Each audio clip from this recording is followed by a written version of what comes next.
Assalamualaikum warahmatullahi wabarakatuh. Apa kabar teman? Semoga dalam keadaan sehat selalu. Bertemu kembali dengan channel inspiratif sehingga membuat kita selalu bersemangat positif dan kreatif. Pada kesempatan kali ini saya akan mengajak teman-teman untuk menyusun RKAS untuk tahun anggaran 2021. Namun sebelumnya jangan lupa teman-teman untuk subscribe channel ini dan tekan tanda jempol ke atas serta aktifkan notifikasi lonceng sehingga teman-teman nanti mendapat pemberitahuan untuk video kami selanjutnya. Baik, bagaimana caranya? Ikuti video ini sampai dengan selesai.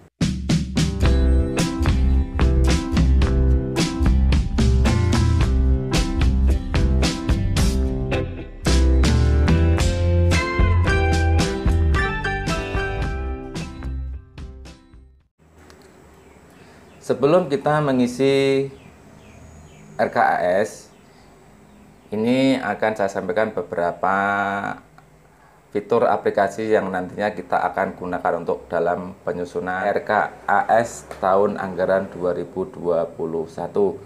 Ada beberapa format. Yang pertama ini adalah di dalam sheet petunjuk, kemudian yang kedua adalah di MSD, yang ketiga adalah ada korelasi 8 standar, yang selanjutnya adalah korelasi belanja 3 standar. Di sini ada harga satuan, K1, K2, K7, RKASKPD, rekap RKASKPD, kemudian yang terakhir adalah rekap RKAS. Baik, untuk langkah pertama kita mulai dari sheet yang pertama. Halaman pertama adalah petunjuk.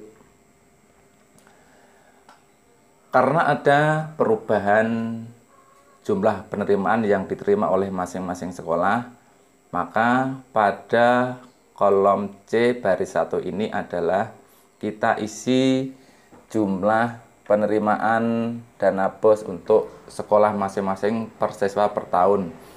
Karena di daerah Rembang adalah 950, maka di sini kita isi 950.000. Selanjutnya, untuk mencari SD kita, ini bisa kita cari sesuai dengan sekolah kita masing-masing. Ini sebagai contoh saya isi dengan nomor urut 150, maka di sini akan keluar SD sesuai dengan nomor urut 150 di sini.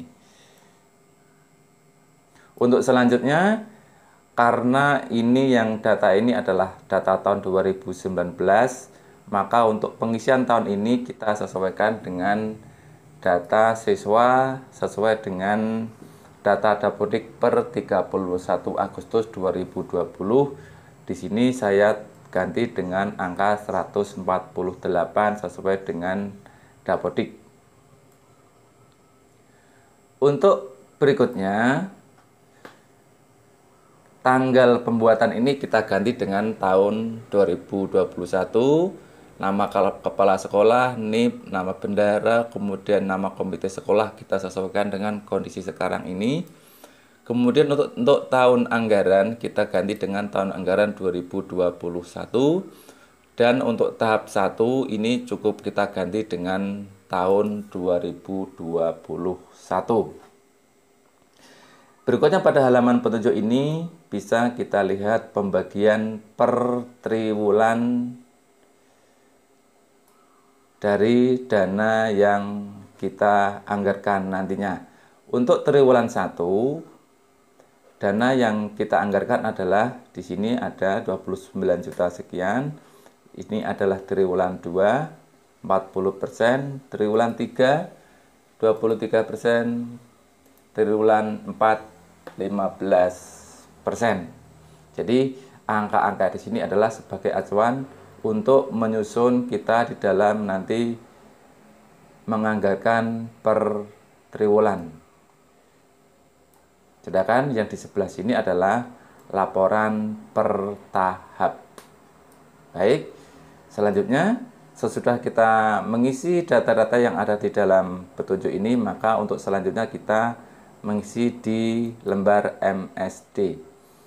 Lembar MSD ini adalah lembar yang dimana kita mengisi data-data atau penganggaran di dalam 1 tahun ke depan. Di sini ada beberapa kode. Ini adalah kode dari 10 komponen yang nantinya berhubungan dengan laporan K7. Kemudian yang di sini adalah 8 standar kompetensi. Kemudian di sini adalah kode jenis belanja. Saya perkenalkan dulu. Di dalam MSD ini, di dalam penganggarannya bisa kita anggarkan per triwulan. Di sini ada triwulan 1, triwulan 2, triwulan 3, dan triwulan 4. Besaran anggaran secara otomatis akan tercantum di atas di sini. Ini merupakan nanti jumlah dari belanja yang kita anggarkan pada kolom-kolom di bawahnya di sini. Kemudian yang di sampingnya lagi ada kolom untuk pembelanjaan per tahap. Di sini tahap 1 sudah saya coba, besar belanja adalah 41.760.600. Sementara untuk penganggaran pencairan per tahap di sini kelihatan tahap pertama adalah di sini, tahap kedua, tahap ketiga. Sementara di sini adalah kode nomor sekolah kita. Saya lanjutkan dulu untuk memperkenalkan lembar-lembarannya. Korelasi 8 standar ini data diambil dari MSD. Untuk jumlah angka-angkanya kita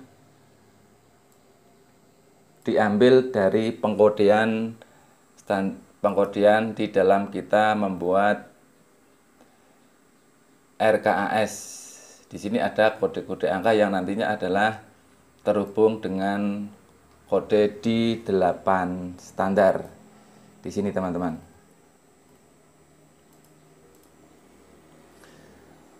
Untuk kode 8 standar ini di sini memuat rekap dari 10 komponen pembiayaan.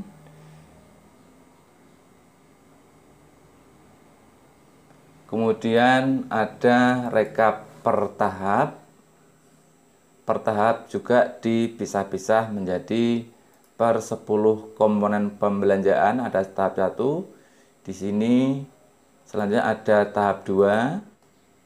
Di sini ada tahap ketiga.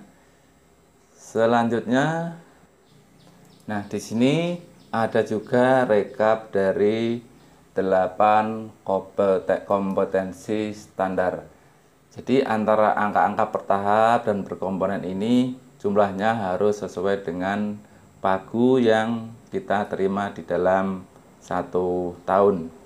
Berikutnya untuk lembar berikutnya adalah korelasi 3 standar pembiayaan. Korelasi 3 belanja. Yang pertama adalah ada belanja pegawai, ada belanja barang dan jasa, ada belanja modal. Dan sebagai indikator benar dan tidaknya kita dalam mengentri adalah jumlah dari keseluruhan belanja ini harus sama dengan jumlah pagu yang kita terima di dalam 1 tahun.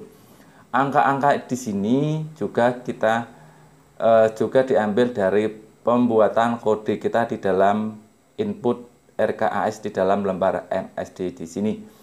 Berikutnya lembar berikutnya adalah harga satuan.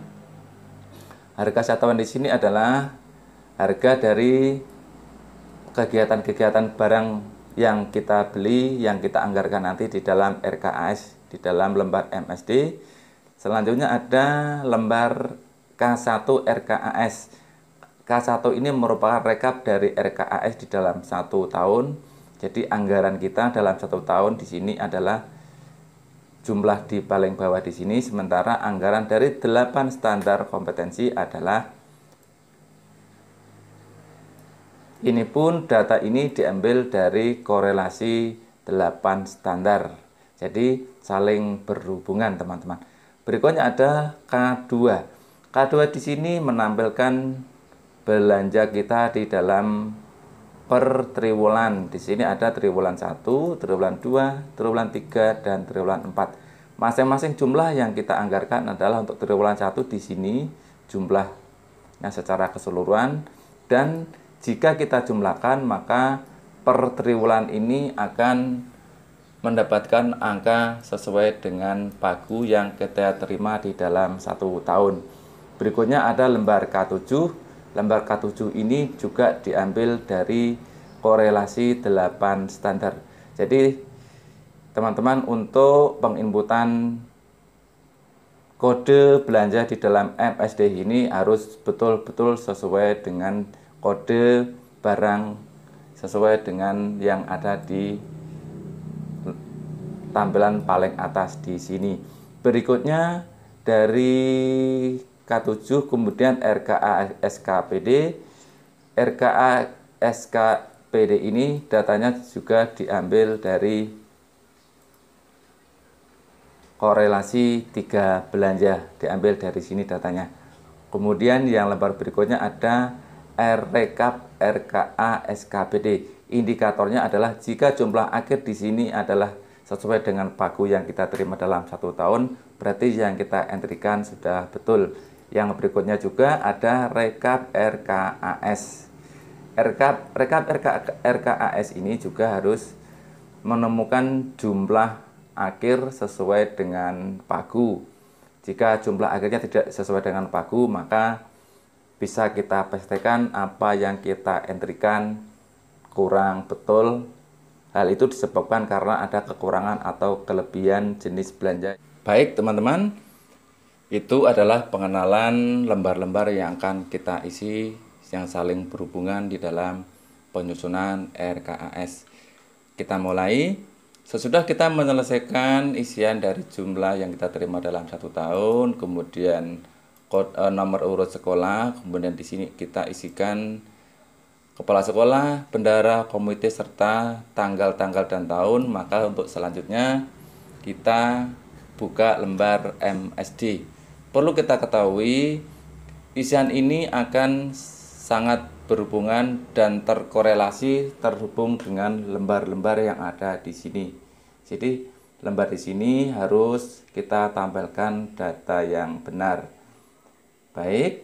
Sesudah kita isi dengan benar, maka kita buka lembar MSD. Sekali lagi saya sampaikan, lembar MSD ini adalah lembar di mana kita mengisi data yang nanti akan digunakan di dalam lembar-lembar lain yang ada di dalam aplikasi ini. Saya ulangi lagi, di sini ada catatan dari 10 komponen pembiayaan dengan kode 1 sampai dengan 10. Di sini adalah kode dari 8 kompetensi dengan kode A sampai H, dan di sini adalah jenis-jenis keterangan dari komponen pembiayaan. Sedangkan di sini adalah kode dari jenis belanja yang ada di dalam RKAS kita. Nanti satu contoh, PEK adalah kode untuk belanja pegawai, SET adalah kode untuk belanja persediaan, dan seterusnya. Kemudian yang di sini adalah jumlah pagu atau anggaran yang nanti kita anggarkan di dalam 1 tahun. Sementara di sini adalah jumlah dari belanja yang kita entrikan di dalam lembar MSD ini. Kemudian di sini juga dari pemisahan anggaran per triwulan, sementara yang di sini adalah jumlah anggaran per tahap. Baik, bagaimana cara mengisinya? Hal terpenting sebelum mengisi adalah agar anggaran biaya yang kita entrikan itu terhubung dengan jenis-jenis halaman yang lain. Jangan lupa kode dari standar kita isikan di sini. kemudian dari kode, dari 10 komponen pembiayaan dan 8 standar kita isikan. Satu contoh di sini adalah kode F, di sini adalah kode pengembangan standar pengelolaan. Jadi PPDB ini masuk di dalam jenis pengembangan standar pengelolaan. Kemudian untuk komponen dari 10 belanja di sini karena satu adalah PPDB, maka kita tuliskan angka 1. PPDB ini berarti termasuk di dalam pengembangan standar pengelolaan. Kemudian untuk jenis belanjanya, hal yang penting kita ingat adalah ketika di dalam kolom 11 ini kita berikan kode, maka di dalam kolom per barang ini jangan lagi kita tuliskan kode standar di atas ini, karena nanti di dalam rekap korelasi 8 standar dan korelasi 3 belanja nanti akan terjumlah kembali. Jadi nanti akhirnya angka yang ada di dalam korelasi 8 standar ini adalah double, teman-teman. Jadi kode ini cukup kita tuliskan di atasnya saja. Seperti di sini cukup kita tuliskan untuk kode 11, kemudian 12, 13. Untuk komponen 2 pengembangan perpustakaan juga kita cukup tuliskan di jumlah atasnya saja. Per barangnya tidak usah kita isi dengan kode belanja karena nanti akan double. Kemudian bagaimana caranya untuk memisahkan per triwulan atau per tahap? Untuk memisahkan di sini, misalnya untuk penggandaan formulir ini saya buka dulu, teman-teman. Nah, sebagai contoh adalah di sini ada fotokopi. Fotokopi ini nanti kita anggarkan pada triwulan berapa. Satu misalnya kita anggarkan pada triwulan 3, maka jumlah di sini kita isikan pada triwulan 3. Misalnya belanja untuk 100 lembar ini kita sekaligus belanja di dalam triwulan 3, maka di sini kita tuliskan ke semuanya. Jika misalnya belanja tersebut kita belanjakan di triwulan yang berbeda, maka 100 ini misalnya di sini kita tulis dengan angka 50 misalnya. Maka di sini juga kita tulis 50. Begitu. Jadi di dalam 100 lembar ini kita anggarkan di dalam 1 tahun. Berikutnya untuk yang di kolom per tahap. Di kolom per tahap, teman-teman, ini kita juga perlu hati-hati. Misalnya untuk belanja fotokopi ini, penggandaan ini kita anggarkan di dalam tahap kedua. Di sini kita tulis jumlah belanja yang kita anggarkan. Kemudian di sini secara otomatis akan mengisi jumlah belanja, dan hal yang perlu jangan kita lewatkan di sini, teman-teman, adalah kode dari belanja kita tulis kembali, karena di sini juga nanti hubungannya dengan jumlah korelasi standar dan jumlah korelasi 3 belanja. Jadi jangan lupa di sini sekali lagi, setiap ada jenis pengeluaran barang di sini kodenya harus kita isikan, teman-teman, di sini.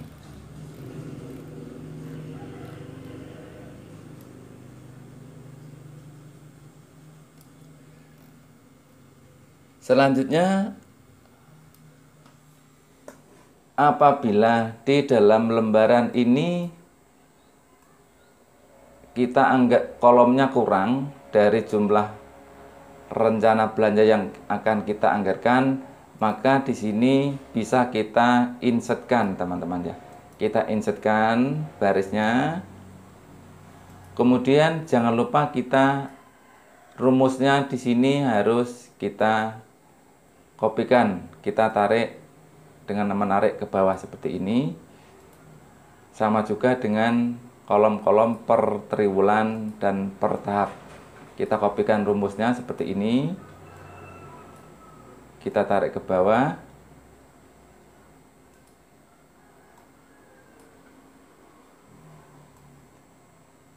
Semuanya sampai ke belanja per tahap. Jangan lupa ketika di dalam MSD ini kita tambahkan baris, maka di dalam korelasi 8 standar ini harus kita juga tambahkan atau kita tambahkan barisnya, kemudian kita tarik rumusnya sama seperti ketika kita menambahkan baris di dalam lembar MSD. Begitu juga teman-teman untuk di dalam lembar korelasi 3 belanja harus kita insertkan juga barisnya dan kita tarik rumusnya, kita kopikan agar data yang ada di dalam MSD ini otomatis akan tercantum di dalam korelasi 8 standar dan korelasi 3 belanja. Berikutnya teman, untuk mengetahui apakah belanja yang kita anggarkan itu sudah melebihi atau kurang dari pagu, di sini ada indikator. Misalnya di sini saya hapus satu jenis belanja, maka dari pagu 140 juta ini jumlah anggaran kita baru 140.550, maka masih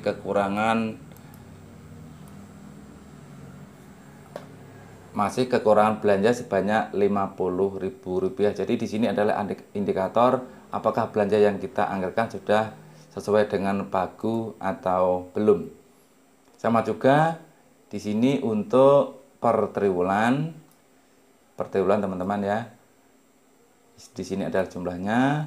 Kemudian untuk per tahap kita mengacu pada angka yang di atas ini adalah angka sesuai dengan pencairan per tahap.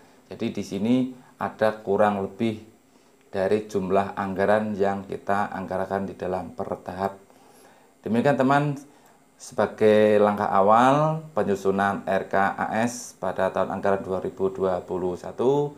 Semoga bisa bermanfaat, dan jika ada sesuatu yang ingin teman-teman sampaikan, silakan tulis di kolom komentar dan nanti akan kita bahas pada video bagian 2 selanjutnya. Demikian, terima kasih. Wassalamualaikum warahmatullahi wabarakatuh.